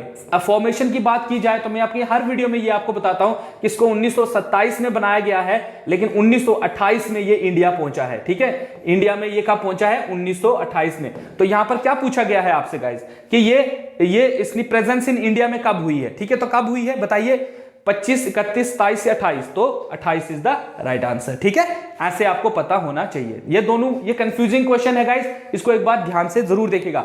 साइमन कमीशन फॉर्मेशन डेट अलग है, अराइवल डेट अलग है गाइस। ठीक है, चलिए नेक्स्ट क्वेश्चन की तरफ बढ़ते हैं। नेक्स्ट क्वेश्चन क्या आ रहा है आपका, क्वेश्चन नंबर 26 क्या कह रहा है आपसे, when did the state reorganisation commission submits its report, कब जो है आपकी जो कमेटी बनाई गई थी, जब हिंदुस्तान जब आजाद हुआ, तो आजाद होने के बाद गाइस क्या किया गया, हमारा जो भारत था ऐसे करके वो अलग अलग स्टेट्स में जुड़ा हुआ था। ठीक है, we don't called it India at that time, हम उसको इंडिया नहीं कह सकते थे। इंडिया बना है ये जब ये रीऑर्गेनाइजेशन स्टेट्स हुआ था, ये कमीशन ने जब अपनी रिपोर्ट जो है वो सबमिट की, इन्होंने स्टेट्स को जोड़ा, जोड़ने के बाद जो है इन्होंने इंडिया बनाया। ठीक है, इंडिया बनाया। जैसे आप देखते हो जो है आप इसमें देखोगे 3 स्टेट नहीं जुड़ रही थी, that is Hyderabad, Junagadh and Kashmir, या J&K लिख दो। ठीक है, J&K लिख देता हूं मैं, J&K। ये स्टेट्स नहीं जुड़ रही थी, लेटर ऑन इनको जोड़ा गया था बाय एक्शन करके, जो भी है, ठीक है। तो कब ये अपनी इस रिपोर्ट इसको सबमिट करने को कहा गया था? तो इसको कहा गया था 1956 में, मतलब 1947 में हम आजाद हुए, वहां से लेकर 50 में हमारा कॉन्स्टिट्यूशन तैयार हुआ, और इन्हीं गैप में बीच में इसको कहा गया था कि आप अपनी रिपोर्ट जो है वो सबमिट कीजिए। नेक्स्ट क्वेश्चन आ रहा है, हु सेड द इनकलाब जिंदाबाद? तो इनकलाब जिंदाबाद का जो नारा है गाइस वो दिया है भगत सिंह ने, याद रखिएगा, ठीक है। भगत सिंह ने जो है ये नारा दिया हुआ है, ठीक है। रेवोल्यूशनरीज जो हमने वीडियोस पढ़ी थी उसमें, रेवोल्यूशनरी ऑर्गेनाइजेशन जो हमने वीडियो लेक्चर जो देखा था उसमें हमने इन चीजों के बारे में डिस्कस किया हुआ है गाइस। चलिए नेक्स्ट क्वेश्चन को देखते हैं। नेक्स्ट क्वेश्चन आ रहा है question number 28, who was the appeal of the what was the appeal of the rebel proclamation in 1857 to the people? कहता है जब आजादी फर्स्ट इंडिपेंडेंस हो रही है, जब हम लोग रिवोल्ट का देख रहे हैं कि हिंदुस्तान में रिवोल्ट चल रहा है, तो बोलता है उस टाइम जो हमारे रेबल्स थे उनकी प्रोक्लेमिनेशन क्या थी, वो क्या कह रहे थे लोगों से, ठीक है। To join the fight in respective of caste and creed पे, आप मतलब वो कह रहे थे कि अभी अपने धर्म या रेस को मत देखो, अपने स्टेटस को मत देखो, बस अभी जुड़ जाओ लड़ाई में। या वो सपोर्ट कर रहे थे इंडियन सोल्जर्स को, या वो कहते थे अटैक है ये, ठीक है, attack the Britishers, address soldier suffering. तो इसका राइट आंसर क्या हमारा आपका option number A, that is to join the in respective of caste and creed, बगैर कुछ सोचे समझे अपने कास्ट, क्योंकि इंडियंस ये जो पीरियड है ना गाइस, ये काफी डार्क एज था इंडिया के लिए, ठीक है। एक तो हम लोग कलर के बेस पर डिवाइड थे, रिलीजन के बेस पर, हर एक चीज से हम लोग एक दूसरे से डिवाइड थे, काफी ज्यादा सोशल इनइक्वालिटीज उस टाइम पर पाई जाती थी। तो 1857 का जो विद्रोह था, उस टाइम पर जितने भी रेबल्स थे, जो हमारे बगावत करने वाले थे, जो हमारे विद्रोही थे, वो कह रहे थे कि अभी आपको ये सब चीजें नहीं सोचनी, अभी सिर्फ आपको हमारा साथ देना है, ठीक है। नेक्स्ट क्वेश्चन आ रहा है guys 29, that is Lord Irving on October 1929 declare dash for India. क्या है 1900, देखिए याद रखिएगा, अक्टूबर 1929 को क्या डिक्लेयर किया गया है इंडिया के लिए? Options are statutory commission, constitutional system, dominion status या प्रोविंशियल काउंसिल। तो राइट आंसर है आपका डोमिनियन स्टेटस। ऐसे इसमें देखिए क्या है, हो सकता है आपको एग्जाम में यह पूछा जाए कि dominion status is given by, किसने दिया था? तो आपको पता होना चाहिए लॉर्ड इरविन ने दिया है, ठीक है। तो डेट भी यहां पर है, ठीक है, देखिए डेट भी यहां पर है, किसने दिया ये भी है, और क्या दिया ये भी है। तो ये तीनों चीजें आपको यहां से क्लियर हो रही है। तो पेपर में अगर आपको डेट देकर कंसेप्ट देकर किसी के पूछा जाए कि किसने दिया था, तो यहां से ये सारा क्वेश्चन जो है वो आपका क्लियर होगा, ठीक है। चलिए नेक्स्ट क्वेश्चन की तरफ बढ़ते हैं। नेक्स्ट क्वेश्चन आ रहा है क्वेश्चन नंबर 30। क्वेश्चन नंबर 30 में हम लोग क्या देखने वाले हैं? आपका क्वेश्चन नंबर 30 में हम लोग देखेंगे in which year was Rani Lakshmibai overpowered? कब रानी लक्ष्मीबाई को जो है वो पावर से हटा दिया गया था गाइस, बताइए। रिवॉल्ट आपने पढ़ा था, ठीक है, तो रिवॉल्ट में ही उसको हटा दिया गया था। तो ऑप्शंस आर जून 1857, जून 1858, जुलाई 1850 या अगस्त 1851। तो ये है उसका राइट आंसर। किसने इसको मारा था? हगरोज ने, ठीक है, किसने मारा था? हगरोज ने जो है इसको मारा था गाइस, ठीक है। ऐसे भी पेपर में पूछा जाता है। क्या था इधर पे चल रहा था, याद रखना, इधर आपने एक चीज doctrine of lapse, doctrine of lapse से याद होगा गाइस आपको। डॉक्ट्रिन ऑफ लैप्स के अंदर ही इसको कैप्चर किया गया है झांसी को, ठीक है। रानी लक्ष्मीबाई कहां की रानी थी? झांसी, याद रखना है इस चीज को भी, झांसी यहां लिख रहा हूं, ठीक है, झांसी की रानी थी ये, ठीक है। चलिए नेक्स्ट क्वेश्चन की तरफ बढ़ते हैं। Next question is who from the Congress led the delegation for the discussion with the Muslim League? कहता है जब एक टाइम ऐसा आया कि हिंदू मुस्लिम लीग और आईएनसी को दोनों को लगा कि हम लोगों का दुश्मन जो है वो एक ही है और हमें लड़ना चाहिए, एकजुट होकर लड़ना चाहिए। तो कौन था जो प्रपोजल लेकर गया आईएनसी की तरफ से मुस्लिम लीग से डेलीगेशन, मतलब डिस्कस करने के लिए? ऑप्शंस आर रहमत अली, इकबाल अहमद, मौलाना आजाद या मोहम्मद अली जिन्ना। तो राइट आंसर क्या है इनका? मौलाना आजाद, ठीक है। मौलाना आजाद साहब जो है वो गए थे आपके आईएनसी से डिस्कस करने के लिए कि हम लोगों का दुश्मन जो है वो एक ही है, हम लोगों को एकजुट होकर जो है इससे लड़ना चाहिए, ठीक है गाइस। चलिए नेक्स्ट क्वेश्चन की तरफ बढ़ते हैं। Next question is question number 32। 32 आपसे क्या कह रहा है गाइस? 32 आपसे पूछ रहा है what did the All India Muslim League desire? जो आपकी ऑल इंडिया मुस्लिम लीग है उसके क्या सपने थे, वो चाहती क्या थी? फ्रीडम फ्रॉम ब्रिटिश से चाहती थी, separate electorate for Muslim, availability of foreign goods होनी चाहिए, या ग्रोथ ऑफ स्वदेशी मूवमेंट। तो ये सिंपली इस कमेटी को फॉर्म ही किया गया था, किस लिए? Separate electorate for Muslim. ये चाहती थी कि मुस्लिम मेजॉरिटी जो है, जिन एरियाज में मुस्लिम मेजॉरिटी में है, वहां पर जो रिप्रेजेंटेशन है ये मुस्लिम्स को दिया जाए। खासकर आप देखिए इंडिया उस टाइम पर ब्रिटिशर्स ने इनको जो है पार्लियामेंटरी रिफॉर्म्स के अंदर भी बहुत सारी चीज़ें दे दी, तो इनको वही चाहिए था कि हमें एक सेपरेट इलेक्टोरेट चाहिए अपने मुस्लिम भाइयों के लिए, और इसी के लिए इसको फॉर्म किया गया है। शुरू शुरू में इनका भी कोई वो नहीं था, सपना नहीं था, जैसे आईएनसी का कोई सपना नहीं था कि हम लोगों को आज़ादी चाहिए। आईएनसी शुरू शुरू में सिर्फ एक मतलब घुसने का तरीका ढूंढ रही थी। जब घुसे वो लोग तो फिर उन्होंने बोला कि नहीं, अब हमको जो है वो गांधी जी आए तो उन्होंने कहा कि हमको कंप्लीट इंडिपेंडेंस। जैसे पूर्ण स्वराज, स्वराज्य और पूर्ण स्वराज दोनों अलग अलग चीजें हैं। स्वराज्य वो पहले डिमांड कर रहे थे, लेकिन 1930 तक आते आते फिर हमारी डिमांड जो है पूर्ण स्वराज पर आ गई, मतलब कंप्लीट इंडिपेंडेंस। जब जवाहरलाल नेहरू आए हैं तो 1885 में फॉर्म हुई और 1930 में आकर हम कह रहे हैं कि हमको कंप्लीट फ्रीडम चाहिए। तो देखिए टाइम लगता है। तो वैसे ही मुस्लिम लीग का भी शुरू शुरू में कोई ऐसा नहीं था, इसने सिंपली जो है सेपरेट इलेक्टोरेट मांगा अपने मुस्लिम भाइयों के लिए। लेटर ऑन फिर इसको लगा कि नहीं, हमको कंप्लीट इंडिपेंडेंस चाहिए, तो इन्होंने भी वही चीज जो है वो मांगी थी। अब नेक्स्ट क्वेश्चन आ रहा है गाइस, ये तो बहुत बार पूछा गया है, बंगाल को कब पाटा गया है? तो बहुत बार पढ़ा हुआ है आपने गाइस, में कुछ भी नहीं है, 1905 में। ठीक है, चलिए नेक्स्ट क्वेश्चन डिस्कस करें। नेक्स्ट क्वेश्चन डिस्कस करने तो नेक्स्ट क्वेश्चन क्या आ रहा है गाइस आपका? Question number 34, in which year did the Indian constitution come into effect? तो बताने की जरूरत नहीं है, दैट इज 26 जनवरी 1950। ठीक है, इसको मुझे लगता है बताने की जरूरत है आपको। चलिए नेक्स्ट क्वेश्चन देखते हैं। नेक्स्ट क्वेश्चन आ रहा है, व्हेन डिड द स्वदेशी मूवमेंट एनकरेज? ठीक है, अब जो आपकी स्वदेशी मूवमेंट है वो क्या एनकरेज करती है? व्हाट डिड द स्वदेशी मूवमेंट एनकरेज? क्या एनकरेज करती थी वो? कि इंटरनेशनल एजुकेशन को बढ़ाया जाए? बिल्कुल भी नहीं। Use of foreign goods? बिल्कुल भी नहीं, बाइकआउट कर रहे हैं हम लोग। Use of Indian languages? Yes, vernacular को, ये वर्नाकुलर को जो है प्रमोशन की बात करता था, वर्नाकुलर प्रमोशन की जो है ये बात करता था गाइस। ठीक है, ऐसे याद रखना है इसको। ठीक है, तो option C is the right answer. British rule के तो ये बिल्कुल एंटी थे। In which year was the planning commission set up by the government? ये भी आपका इंडियन इकोनॉमी का क्वेश्चन बनता है, लेकिन चलिए इसमें आ गया है तो हम लोग डिस्कस बता ही देते हैं आपको। 1950 में इसको बनाया गया था। किसको? आपको प्लानिंग कमीशन को। प्लानिंग कमीशन को क्या कहा गया था? हम लोग 5 ईयर प्लान जो है वो बनाएंगे, 5 ईयर प्लानिंग होगी, जिसमें हम लोगों का फोकस जो है, पहले 5 ईयर प्लान का जो फोकस है वो किस पे था गाइस? एग्रीकल्चर पे। हम लोग पूरा का पूरा जो है एग्रीकल्चर पे फोकस करेंगे। फिर आता है आपका 50 में आया ना, तो इसको लेटर ऑन फिर 51 में इसको इंप्लीमेंट कर दिया। फिर जो सेकेंड ईयर 5 प्लान थे, सेकेंड ईयर 5 प्लान जो थे उस पे हमने फोकस किया है आपका इंडस्ट्रीज पे। ऐसे भी क्वेश्चन जो है वो आपसे पूछे जाते हैं कि फर्स्ट 5 ईयर प्लान पर हमने किस पे फोकस किया था? एग्रीकल्चर पे। ठीक है, और दूसरे में हमने इंडस्ट्रीज, लेटर ऑन फिर एग्रीकल्चर पे फिर किया था, क्योंकि शॉर्टेज हो गई थी हमारे यहाँ पर। ठीक है ना, तो ऐसे इसको याद रखना है आपने। ठीक है, चलिए नेक्स्ट क्वेश्चन की तरफ बढ़ते हैं।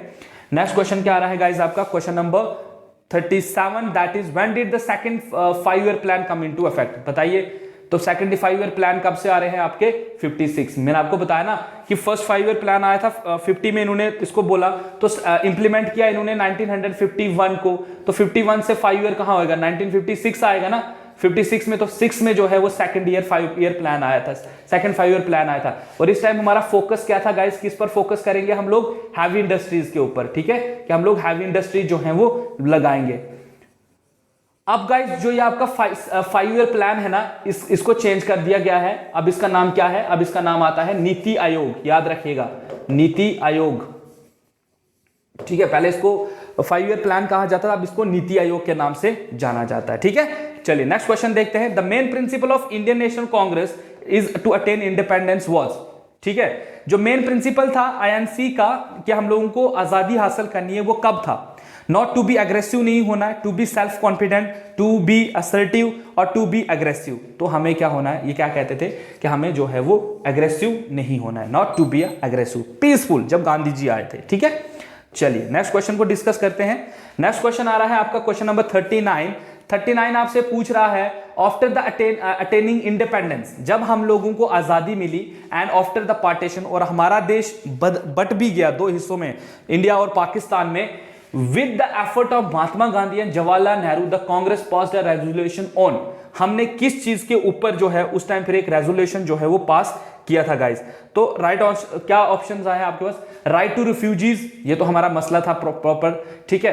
पार्टीशन के ऊपर राइट्स ऑफ माइनॉरिटीज या राइट्स ऑफ रिलीजन। तो उस टाइम याद रखिएगा कि जवाहरलाल नेहरू और गांधी जी ने एक रेजोल्यूशन पास किया था जो राइट ऑफ द माइनॉरिटीज थे, जो लोग माइनॉरिटी, क्योंकि पार्टीशन के बाद हमारे लिए सबसे बड़ी मुश्किल ही वही थी कि जो मुस्लिम्स यहाँ पर रह गए थे तो उनको ऐसा डर लग रहा था कि हम लोगों को ये मार देंगे, या जिस तरीके का ब्लड शेड बंगाल में हुआ था, ठीक है, बहुत ही भयानक था, we can't explain in words, ठीक है ना।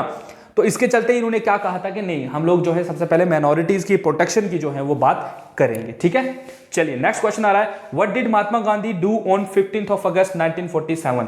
तो 15 अगस्त 1947 को जो है गांधी जी ने क्या किया था, तो बताने की बिल्कुल भी जरूरत नहीं है, उन्होंने क्या किया था गाइस, फास्ट किया था 24 घंटे का।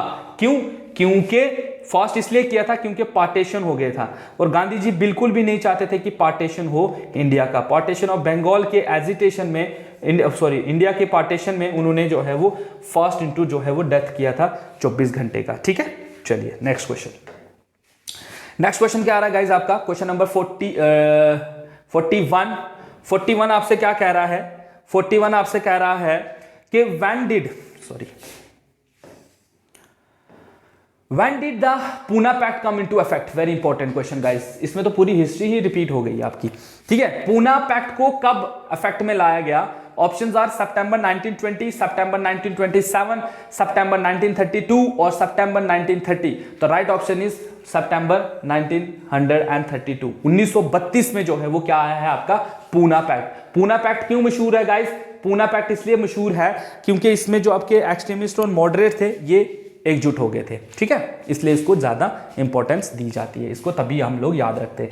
जो आपका कांग्रेस दो हिस्सों में डिवाइड हो गया था, ये मर्ज कहां पर हुए हैं, यहां पर अगर हम लोग इसको कहते हैं सूरत सेशन अगर हम देखते हैं तो इधर पे देखते हैं हम पूना पैक्ट, जहां पर ये दोनों जुड़े थे, ठीक है, इसलिए इसको हम याद रखते हैं, ठीक है। चलिए नेक्स्ट देखते हैं,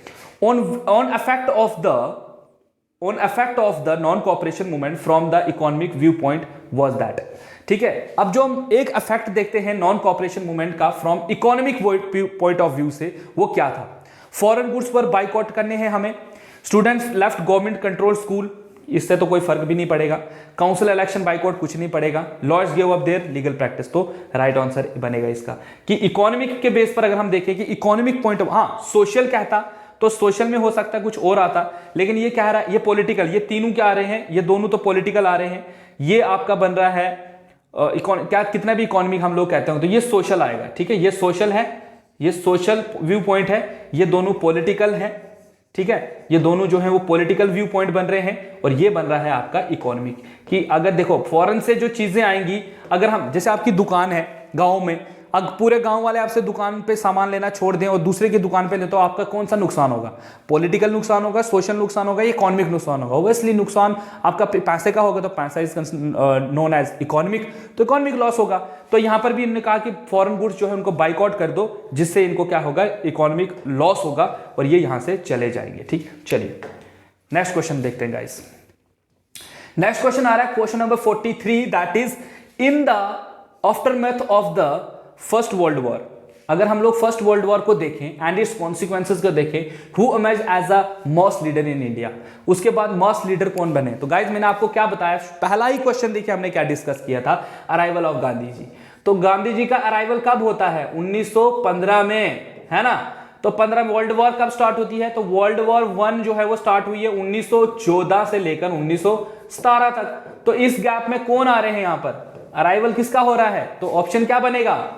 गांधी जी। ऐसे याद रखिए इसको, कंफ्यूज बिल्कुल भी नहीं होना है ना। बहुत सारे बच्चे कहते थे यार लाला लाजपत राय भी तो थे, दादा भाई नौरोजी भी तो थे, बिपिन चंद्र पाल भी थे। तो ये देखो ना कि पूछ क्या रहा है, वर्ल्ड वॉर हो रही है, तो वर्ल्ड वॉर की डेट निकालो कब है, 1914 से लेकर 1915, है ना, 17। तो यहां देखो कि अराइवल किसका, गांधी जी का कब हुआ है? 15 में। तो सिंपल है ना। तो गांधी जी कितने बड़े लीडर थे, इनको तो हम बचपन में जानते भी नहीं थे। सबसे पहले तो हम बापू का नाम सुनते हैं ना, बापू महात्मा गांधी जो भी हैं। अच्छा, मॉडरेट को हम लोग ऑल्सो नोन एज क्या कहते थे? हम लोग उनको प्रोटेस्टर कहते थे, लिबरल्स कहते थे, फाइटर्स कहते थे, रिफॉर्मर्स कहते थे। रिफॉर्मर्स तो थे आपके रेवोल्यूशनरीज, है ना, जो रिफॉर्म चाहते थे। तो ये कौन है आपके एक्सट्रीमिस्ट? तो ये कौन होंगे आपको, मैंने बोलता ना सिविल लिबर्टी, याद कीजिए, सिविल लिबर्टी मतलब लिबरल्स, तो ये होंगे आपका राइट ऑप्शन, ठीक है, option number B is the right answer. तो मॉडरेट कौन है आपके, मैंने अभी आपको क्या बताया कि कांग्रेस वाला जो ग्रुप था वो दो हिस्सों में डिवाइड था, कांग्रेस दो हिस्सों में डिवाइड थी, one is moderate one is extremist, ठीक है। Moderate are known as liberal, अभी पहले ही बताया था मैंने आपको, और ये क्या है आपके रेवोल्यूशनरीज, ठीक है, ऐसे इनको याद रखना है, कंफ्यूज नहीं होना गाइस बिल्कुल भी पेपर में। चलिए नेक्स्ट क्वेश्चन देखते हैं।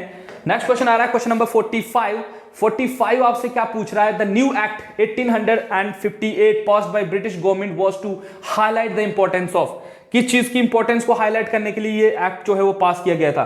तो जब रिवॉल्ट होता है, ठीक है, रिवॉल्ट होता है 1857 में, तो ब्रिटिशर जो हैं वो काफी चौंक जाते हैं कि ये सब क्या हुआ। इसके चलते वो लोग क्या करते हैं, 1858 में एक गवर्नमेंट एक्ट पास कर देते हैं, मतलब अपनी तरफ से एक गवर्नमेंट एक्ट जो है वो पास कर देते हैं, जिसमें वो क्या करते हैं, जो आपका ब्रिटिश कंपनी थी, ब्रिटिश कंपनी जो थी, ब्रिटिश कंपनी के रूल को वो यहां पर एंड कर देते हैं, ठीक है, एंड कर देते हैं, और यहां पर किसका रूल स्टार्ट होता है, ब्रिटिश क्राउन का जो है वो रूल स्टार्ट हो जाता है, ब्रिटिश क्राउन का जो है वो स्टार्ट हो जाता है रूल। अब देखिए यहां पर क्या है, ब्रिटिश का जो है वो क्राउन का रूल जो है वो स्टार्ट हो जाता है, मतलब गवर्नमेंट चेंज हो गई, पहले कंपनी रूल कर रही थी, अब कौन हम पे रूल करेगा, ब्रिटिश क्वीन रूल करेगी। चलिए ऑप्शंस को देखिए अब क्या है, एनकरेजिंग इंडियन सोल्जर्स, बिल्कुल भी नहीं, selecting Indian soldiers for the troops, बिल्कुल भी नहीं, creating a new policy management of Indian affairs, तो आपको नहीं लग रहा है यहां पर जो अफेयर है उसको चेंज किया जा रहा है कंपनी से ब्रिटिशर क्राउन की तरफ, तो आपका डी जो है वो राइट आंसर बनेगा। कैसे कि मैनेजमेंट जो किस तरीके से इंडिया को संभालना है वो उस टाइम को लेकर इसमें, अब जैसे इसमें गवर्नर जनरल जो था उसको चेंज करके क्या बनाया गया था, वायसरॉय ऑफ इंडिया बनाया गया है, ये भी आपने याद रखना है, वायसरॉय ऑफ इंडिया की पोस्ट जो है वो क्रिएट की गई थी, ऑफ इंडिया जो है वो क्रिएट की गई है गाइस, ठीक है। ये सब चीजें जो मैं बता रहा हूं, जो आपने, जो बच्चे जिन्होंने वीडियोस देखी तो उनके लिए तो हेल्पफुल है, उनको समझ आ रही है, लेकिन जिनके जो लोग पहली बार देख रहे हैं उनसे मेरा यही कहना है कि वो लोग कॉपी पेन लेकर बैठ जाएं। इतने क्वेश्चंस भी अगर आप कर लोगे गाइस तो मोर देन इनफ है, कुछ ना कुछ आप लोग हिस्ट्री में लेकर ही आओगे, ठीक है। चलिए नेक्स्ट क्वेश्चन को डिस्कस करते हैं। क्वेश्चन नंबर आ रहा है 46, what did the Gandhi Irwin pact symbolise, Gandhi और आयरन के बीच में जो पैक्ट साइन हुआ था वो क्या सिंबलाइज करता है, वो हमें क्या बताता था। पहला option, permission to hold peaceful protest, कि आप लोग जो है वो पीसफुल प्रोटेस्ट करोगे, हम गांधी जी तो ऑलरेडी पीसफुल प्रोटेस्ट ही कर रहे थे। फॉर्मेशन ऑफ न्यू गवर्नमेंट, आपके लिए न्यू गवर्नमेंट बनाई जाएगी। ज्वाइनिंग द पॉलिटिकल पार्टी, आपको या गांधी को कहा जा रहा था आयरन के द्वारा कि आप पॉलिटिकल पार्टी को ज्वाइन कीजिए। Mahatma Gandhi concern to participate in the round table conference, और या आप महात्मा गांधी को जो है वो कंसेंट दिया गया था कि आप लोग जो हैं, आप जो है वो टेबल राउंड कॉन्फ्रेंस जो लंदन में होगी उसको ज्वाइन करोगे, तो ये इसका राइट आंसर बनता है। जिस तरीके से मूवमेंट इंडिया में चल रही थी तो ब्रिटिशर्स भी अब काफी तंग आ चुके थे, तो उन्होंने गांधी जी से कहा कि यार आप एक प्रोमिनेंट लीडर्स हो, है ना, जैसे गांधी जी को फकीर कहा जाता था, जो है जितने भी बहुत बड़े बड़े टाइटल्स ब्रिटिशर्स ने गांधी जी को दिए हैं, तो उनको अब एहसास हो गया था कि गांधी जी जो हैं वो काफ़ी जो है वो लीडर, मतलब एक कह सकते हैं उसको हम लोग, एक अथॉरिटी की टाइप होती है, क्रिज्मेटिक अथॉरिटी काइंड ऑफ जो है वो हो चुके हैं। अब लोगों का इन्फ्लुएंस इनके ऊपर बहुत ज़्यादा है, तो उन्होंने उनसे बात करना, क्योंकि बोलेंगे इसको संभाल लेंगे तो ये तमाम इंडिया को जो है वो संभाल लेंगे। तो इन्होंने उनसे कहा कि आपकी जो भी डिमांड्स है आप लोग जो है वो आइए हमारे साथ, हम लोग राउंड टेबल कॉन्फ्रेंस करेंगे लंदन में। तो ये शर्त के थ्रू जो है इंडिया, गांधी और आयरन का पैक्ट जो है वो हुआ था। गाइज मैं फिर से कहूँगा, अगर डिटेल में देखना है तो आप वीडियोज़ देख सकते हो गाइज, ठीक है। चलिए नेक्स्ट क्वेश्चन देखते हैं गाइस। क्वेश्चन नंबर 46 आ रहा है, नाम the place where Indian National Congress was established. Guys अभी थोड़ी देर मैंने आपको बताया कहां पर है, तो ये आप मुझे कमेंट सेक्शन में बताओगे, मैं नहीं बता रहा हूं इस क्वेश्चन को, क्योंकि ये मैं रिपीट हो रहा है ये क्वेश्चन। तो अभी मैंने आपको बताया था, जो हमने देखा था कि आईएनसी कब फॉर्म हुई है ना, तो उसमें मैं बता चुका हूं, ठीक है। चलो यहां पर लिखा हुआ है बॉम्बे है यार, ठीक है, पूना में, याद रखिएगा Poona. Who planned the Indian Nation Army to overthrow the British? किसने प्लान किया था कि हमारे पास जो इंडियन नेशन आर्मी है उसको, वो एक ऐसी है जो ब्रिटिशर्स को बाहर निकालेगी। तो आपको यहाँ पर याद रखने की जरूरत ही है, पता ही है आपको, नेताजी सुभाष चंद्र बोस हैं। Who led the Bardoli Satyagraha, Bardoli Satyagraha किसने स्टार्ट किया था? तो ब्रोडली सत्याग्रह, पहले सुन लीजिए ब्रोडली सत्याग्रह क्या था। ब्रोडली सत्याग्रह बेसिकली क्या था, गुजरात में जब जो अंग्रेज थे वो लोग क्या कर रहे थे, टैक्स को इंक्रीज कर रहे थे, ठीक है, जिससे तंग आके वहां के लोगों ने जो है, वहां के जो लीडर थे सरदार वल्लभ भाई Patel, iron man of India भी उनको कहा जाता है, उनसे जाकर अपील की कि ब्रिटिशर्स हमसे जो है वो हमारे फसल इस साल खराब हुई है और हम लोग चाहते हैं कि वो एग्जाम्पशन हमें करें टैक्स में, लेकिन वो बिल्कुल भी ऐसा नहीं कर रहे, तो इसके लिए हम क्या करें। जिसके चलते हुए सरदार वल्लभ भाई पटेल ने उस टाइम बॉम्बे के प्रेसिडेंट कह रहा हूं, गवर्नर थे, उनको लेटर भी लिखा कि आप लोग जो है सोचिए इसके बारे में, क्योंकि यहाँ पे सूखा पड़ गया है, ड्राफ्ट आ गया है और मतलब इतना रेवेन्यू नहीं दे सकते, इतना टैक्स हम लोग नहीं दे सकते। लेकिन उन्होंने उनकी बात को बिल्कुल भी जो है वो जो है सुना नहीं, और इसके चलते क्या हुआ था, फिर आपका ब्रोडली सत्याग्रह हुआ था ब्रिटिशर्स के खिलाफ, जिसमें सरदार वल्लभ भाई पटेल ने कहा था कि कोई टैक्स टूक्स नहीं देना, ये जो करते हैं करिए, पीसफुल प्रोटेस्ट हम लोग करेंगे, सत्याग्रह करेंगे, जो इनको करना है। तो राइट आंसर यहीं पर ये क्या बनेगा, आपका ऑप्शन नंबर डी बनेगा। ठीक है गाइस, चलिए वेरी गुड, नेक्स्ट क्वेश्चन देखते हैं। नेक्स्ट क्वेश्चन आ रहा है गाइस आपका क्वेश्चन नंबर 49 आपसे क्या कह रहा है, 49 आपसे कह रहा है कि India's independence start in a small way with the start of, India का जो इंडिपेंडेंस था, कहते हैं इंडिया का जो फ्रीडम जो इंडिपेंडेंस था वो स्टार्ट होता है कैसे, स्मॉल वे में, एक छोटे से रास्ते से, तरीके से, विद द स्टार्ट ऑफ, किसके स्टार्ट होने से। कहते हैं कि देखिए अब ऑप्शन यहां पर क्या कह रहा है, ये इंडियन नेशनल कांग्रेस है, कैसे होता है। अगर हम बात करें 1885 से पहले, तो गाइज हम लोगों ने सिर्फ 1857 में एक रिवॉल्ट किया था बस, लेकिन इनकी अगर हम एंट्री देखें तो ये 1600 में एंटर हुए हैं इंडिया में, 1600 में, है ना। तो 1600 से लेकर 18 तक कुछ नहीं किया हमने, फिर 1757 में आके एक रिवॉल्ट किया, फिर उसके बाद चुप, और यहां से आगे अगर आप देखोगे तो टू 1947 तक, इस पीरियड में देखोगे तो सिर्फ आपको ऐसे ऐसे ग्राफ्स मिलेंगे रेवोल्यूशन के, ऐसे इधर पे एक ऐसे बनेगा, ऐसे इधर पे कुछ भी नहीं, स्ट्रेट चलेगा, इधर एक छोटा सा रिवॉल्ट हुआ, लेकिन इधर देखोगे कभी क्या रिवॉल्ट, कभी क्या रिवॉल्ट, तो पूरा आपको रिवॉल्ट की जो है वो ग्राफ अगर आप बनाओ तो रिवॉल्ट मिलेगा। तो बोलता है कि हमारी स्टार्ट कैसे हुआ था, तो स्टार्ट हुआ है 1885 में, क्योंकि यहां पर क्या बना था, आपका आईएनसी बना था, और आईएनसी के कितना बड़ा रोल है इंडियन फ्रीडम स्ट्रगल में ये आपको तो पता ही है, आप पढ़ चुके हो, ठीक है ना। तो चलिए नेक्स्ट क्वेश्चन को डिस्कस करते हैं गाइस। नेक्स्ट क्वेश्चन को देखा जाए, where was the All India Muslim League formed, All India Muslim League कहां पर बनी थी, तो इसका ऑप्शंस है लाहौर, ढाका, बॉम्बे, कलकत्ता। तो बता चुका हूं आपको, वीडियो में पढ़ा भी चुका हूं, ढाका में जो है वो इसको फॉर्म किया गया था। ढाका कहां है गाइस, बांग्लादेश में, ठीक है। Where was the greatest impact, what was the where was the greatest impact of the first world war seen in India, India में कहते हैं जब फर्स्ट वर्ल्ड वॉर हुई थी उसका इफेक्ट इंडिया में सबसे ज्यादा कहां पर देखने को मिला है। क्या यहां पर एजुकेशन रिफॉर्म्स लाए गए, सोशल इकोनॉमिक कंडीशंस देखी गई, इंडस्ट्रियल डिसिप्लिन या इकोनॉमिक एंड पॉलिटिकल सिचुएशन। तो obviously option D is the right answer, क्योंकि वर्ल्ड वॉर जो फर्स्ट थी काफी ज्यादा डिस्ट्रक्टिव थी। क्या थी, डिस्ट्रक्टिव गाइस। अब सिंपली आपने ऐसे याद रखना है कि जब वॉर होगी, अब जैसे आपकी और आपके पड़ोसी की लड़ाई हो जाती है, सिंपल क्या होगा, आप उसको मारोगे, वो आपको मारेगा, उसके बाद पुलिस केस स्टार्ट होगा, फिर पुलिस को आप जाओगे, पुलिस का आपको पता ही है क्या चलता है, देन कोर्ट कचहरियां, पैसा पैसा पैसा, तो किसका लॉस हो रहा है, पैसे का लॉस हो रहा है ना। तो ऑलरेडी इकोनॉमिक लॉस तो होगा ही होगा, एंड पॉलिटिकल सिचुएशन कैसी होगी, डिस्टर्ब्ड होगी, ठीक है। अब हमारा फोकस, अब देखो ब्रिटिश, यहां पर ब्रिटिशर्स की बात की तो ब्रिटिशर्स जितना रेवेन्यू यहां से ले रहे हैं वो सारा का सारा वॉर में लगा रहे हैं। क्यों, क्योंकि लड़ना है, जंग लड़ी हुई है, तो उसके लिए हथियार लेने हैं, बैग्स लेने हैं, इतना सब चीजें, राशन लेना है, तो कहां से लेंगे, वो इंडियंस से उठाएंगे और वहां पर जाकर पहले लोगों को खिलाते थे, अब अपनी आर्मी को खिला रहे ताकि वो लड़े, तो इकोनॉमिक लॉस तो हो गया। बात हो रही है पॉलिटिकल सिचुएशन की, तो पॉलिटिकल सिचुएशन का क्या है, अब पहले फोकस उनका इंडिया के ऊपर था, अब एकदम से उनका फोकस इधर आ गया कि भाई इधर भी तो मसला हो गया है, तो इधर से पॉलिटिकल इंस्टेबिलिटी भी क्रिएट हो गई। तो this is the right answer. बाकी एजुकेशनल रिफॉर्म, सोशल कंडीशन हमारी वैसे भी ठीक ही चल रही थी। देखा है, उसके बाद आ रहा question number 52, why was the planning commission set up in 1955, 1950 में क्यों, 1950 में जो है प्लानिंग कमीशन क्यों बनाया गया था। मैंने अभी आपको बताया प्लानिंग कमीशन अब क्या बन गया है, नीति आयोग। साफ साफ लिख देता हूं यार, क्या बन गया है, नीति आयोग बन गया है, ठीक है, नीति आयोग बन गया है। तो क्यों इसको बनाया गया था? क्या हमें एग्रीकल्चर डेवलपमेंट करनी थी? नहीं, ये हमने फर्स्ट ईयर 5 ईयर प्लान में किया है। बिल्डिंग ऑफ लॉ डैम्स करने थे, ये सेकंड में कर दिया। स्टील डेवलपमेंट, ये भी हमने सेकंड में करा। इकोनॉमिक डेवलपमेंट के लिए वेरी गुड, इसलिए ताकि हम इकोनॉमिकली डेवलप हो जाए। 1950 में हम लोग आजाद हो रहे हैं।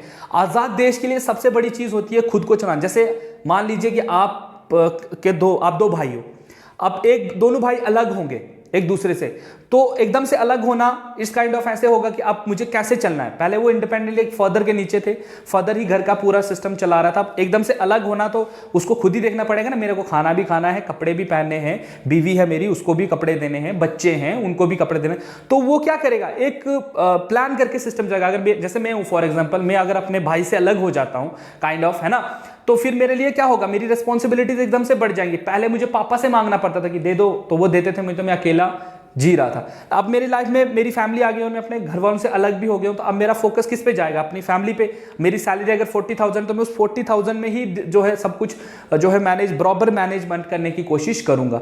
तो काइंड ऑफ मैं हर साल जो हर महीने मेरी सैलरी आएगी उसमें मैं देखूंगा कि कितने मैंने बीवी को देने हैं, कितने मैंने बच्चों को पैसे देने हैं, कितना मेरा खर्चा आएगा, है ना। तो प्रॉपर्ली मैं मैनेजमेंट करके चलाऊंगा ना। वैसे ही हमारा इंडिया भी था, एकदम से आजाद हुआ, हम लोगों के लिए सब कुछ नया था। अब कैसे रिसोर्सेज को प्रॉपर्ली चेंज ना, इतनी बड़ी पॉपुलेशन है, हर किसी को खाना मिलना चाहिए, हर किसी को जॉब मिलनी चाहिए, साथ साथ डेवलपमेंट भी होनी चाहिए। तो वो सब कैसे होगा, पैसे से।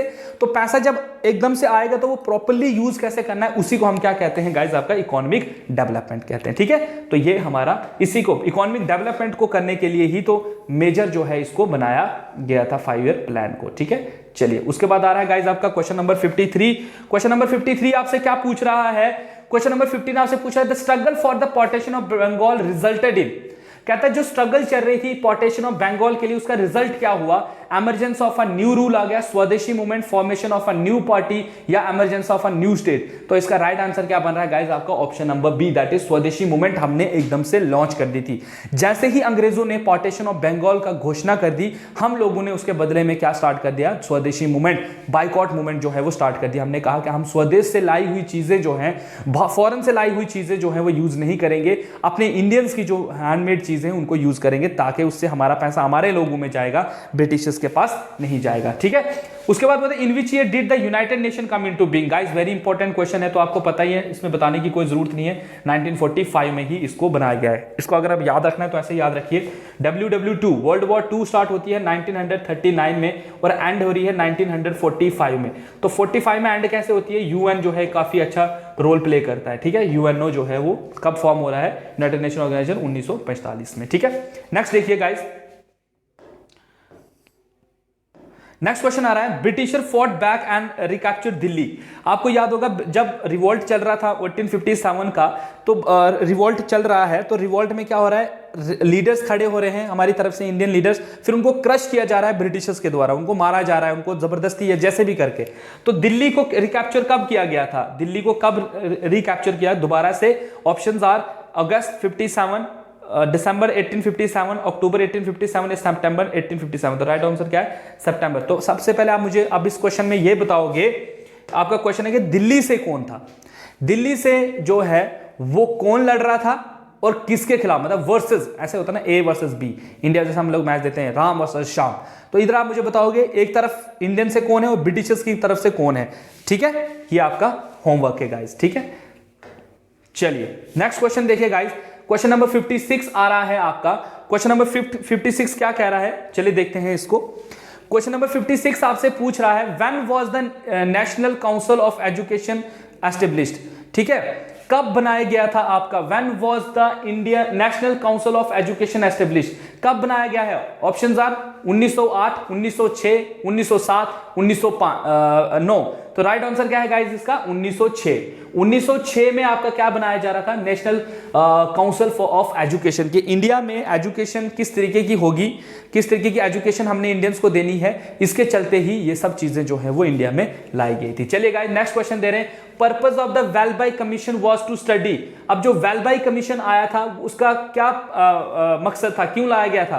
पहला ऑप्शन ये कह रहा है कि to enact the Indian council act, Indian council act को दोबारा से लाने के लिए या उसमें कुछ चेंजेस लाने के लिए, to setting up of simultaneously exam for ICS in London and India, या जो आईसीएस इंडियन कॉम्पिटेटिव सर्विस के जो एग्जाम होते थे लंदन में अब उनको इंडिया में करवाना था, वेस्टफुल एक्सपेंडिचर इन इंडिया, या इंडिया में जो वेस्टफुल एक्सपेंडिचर हो रहा है उसको रोकने के लिए to setting up of public service commission. तो इसका राइट आंसर क्या बन रहा है गाइस? याद रखिएगा वेस्टफुल एक्सपेंडिचर इन इंडिया, ऐसे याद रखिएगा, इसको लिख लीजिएगा अपने कहीं पर भी जहां पे आपकी कॉपी वगैरह है कि वेलबे कमीशन को इंडिया लाया गया था किस लिए? ताकि ये वेस्टफुल जो पैसा फजूल में ये लोग खर्च कर रहे थे, वेस्टफुल मैनेजमेंट एक्सपेंडिचर को, जो बेफालतू का पैसा था, ये ब्रिटिशर्स के द्वारा एक कमीशन थी जिसमें उन्होंने चेक किया था कि जो वेस्टफुल एक्सपेंडिचर है उसको कैसे ठीक किया जाए इंडिया के अंदर, इसको उसी लिए लाया जा रहा था। ठीक है, चलिए नेक्स्ट क्वेश्चन को डिस्कस करते हैं guys.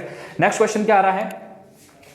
In which year did Vasco da Gama discover the sea route to India? Guys very important, ठीक है ना। तो बहुत सारे बच्चों का मेरे को कमेंट आते थे कि सर आप क्यों एडवेंट ऑफ द यूरोप से क्यों पढ़ाते हो? असली सोशल मूवमेंट्स तो जो है वो रिवोल्ट से स्टार्ट होती है। तो देखिए गाइस आपका रिवोल्ट से स्टार्ट हो रहा, तो ये कहां से आ गया? ठीक है ना, तो सब कुछ पढ़ना है, ठीक है ना।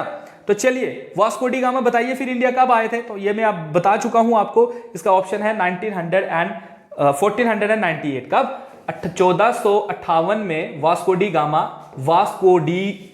गामा जो है वो इंडिया आते हैं। कहां पर आते हैं? ये आते हैं कैलीकट में। और कैलीकट में उस टाइम राजा कौन था? जमोरिन, एक हिंदू रूलर था, जमोरिन उसका नाम था। फिर इनके गवर्नर्स अपॉइंट होते हैं, अल्मीडा वगैरह, है ना, वो भी देख लेना इनका, ठीक है। चलिए नेक्स्ट क्वेश्चन देखते हैं गाइस। नेक्स्ट क्वेश्चन क्या आ रहा है? लास्ट क्वेश्चन है आपका 59 और 56। क्या कह रहे हैं आपसे? 59 आपसे कह रहा है what did the labour government that come to power in Britain in 1945 committed to? तो गाइज ये भी मैं आपको बता चुका हूं, लेबर पार्टी गवर्नमेंट कौन थी? ये बेलस्टर एक लेबर पार्टी थी, पॉलिटिकल पार्टी थी ये, ठीक है। इसने किसको हराया था? कंजर्वेटिव पार्टी को हराया था, ठीक है, याद रखिएगा।